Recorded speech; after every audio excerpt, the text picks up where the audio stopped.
Hello, today I wanted to discuss designs and how they are executed. I did this according to standard 83.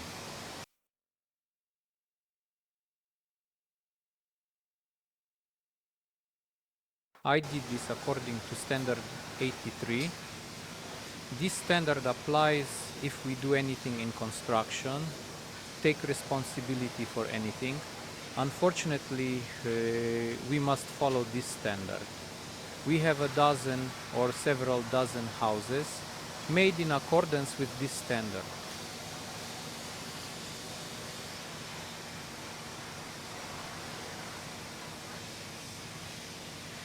Let me show you.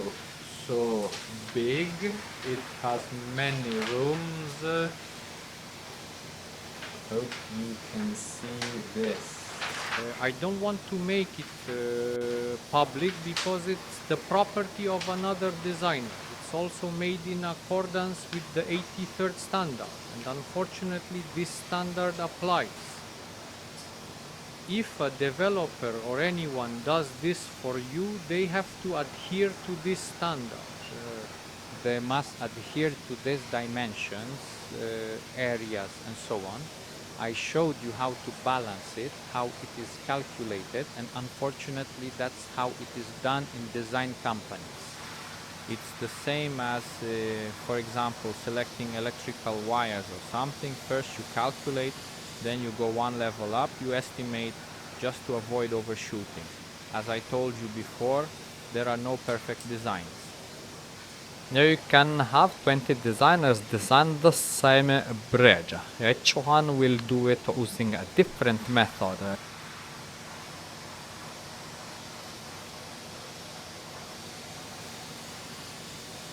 Each will get slightly different results, slightly different materials.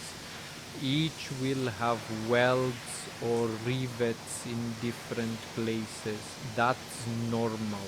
Every solution is good as long as it works. Now you can't listen to YouTubers or follow fads because in my opinion, many people doing these designs or posting on forums are random people. They were once marketers in schools in rural areas with a master's or engineering degree, and they want to make money in construction, so they got into ventilation and so on. Remember not to listen to all these influences. You also need to remember one thing: for the design you are doing or commissioning, you need to know what suits you, how it will work best for you. It's like choosing a house for yourself. You need to make a choice for yourself. No one can force you to do anything. I will now show you how to design a house, or how it's designed these days in the YouTuber or Facebook style.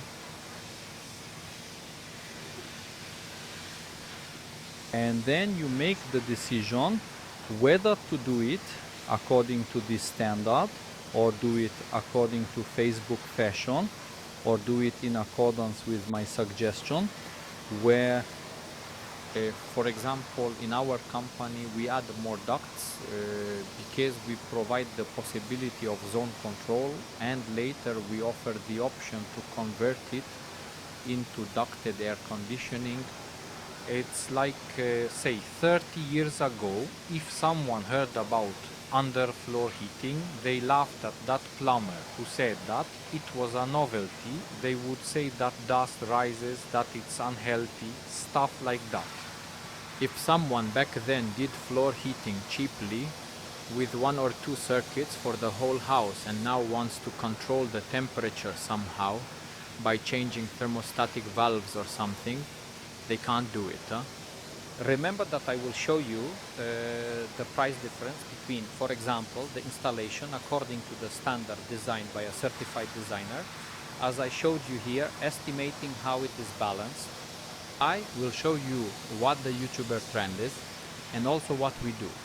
We do it in such a way that ensures in a few years you can turn on ducted air conditioning if someone can't afford it now, because if you have a heat pump you pay 4,000 zloty more and you have ducted air conditioning. We watch it so that the system can be converted to zone control at any time, as it will become cheaper. As of today, I estimate that zone control for one room will soon cost 400 zloty. I'll be honest with you, that's not a lot of money. But let's start with how YouTubers do it. According to our standard. The bathroom, of course, has to be 50 meters. Kitchen 70. Another bathroom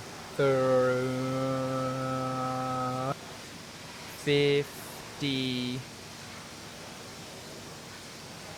The laundry room 50, 130. See, all this is according to the standard. Here not really, because it would have to be calculated according to the volume, but we have 50, 100, 170 and here 200. Now, air supply. Where do we put it? According to trends, at the foot of the bed for 2 people, we'll have 40. We have 1 bedroom, Asika, now. We took here not looking at the volume, because why would we? The second bedroom also here at the foot, so it doesn't bother and blow, because some say it might. Remember the characteristics of diffusers, which I explained. We'll also have 40 here. So we already have 80. Now 2 more bedrooms, also somewhere at the foot, so it doesn't blow, or in the corner. It doesn't have to be near the window. Let's say we have 1 person, 30, the second person in that corner, because there is a bed, 30. This is per person calculation, it's 40, 80. Comes to 140. And we have our living room. 1 air supply vent. Let's make it 80. So how much do we have? 160. We have 220. Up here there's still extraction. From the wardrobe. Let it be 20. And now some says that air supply in the living room is not necessary. Some say you shouldn't put it in the corridor and the staircase at all, because it's unnecessary. The total air supply and extraction is 220. And now look. Will the person staying in this house suffocate? No. Will the person staying in this house suffocate? No. Everything will work. This system is cheaper than that one. How much more do we have here in one SSI? And this dark 3 within, say, 450, 500 zloty. Obviously less work because there is less ventilation needed, but look, we don't recover much heat from the fireplace. We don't have extraction in the corridor, in the entrance with the shoe cabinet. And now look, it works. But supply air here to which room we extract. Everything works brilliantly. Just look, you have it done for 400 to 600 zloty more according to the Polish standard.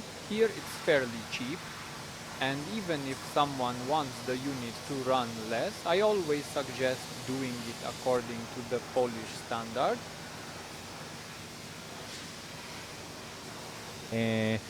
And if the ventilation bothers you, we have these dampers and it can be closed.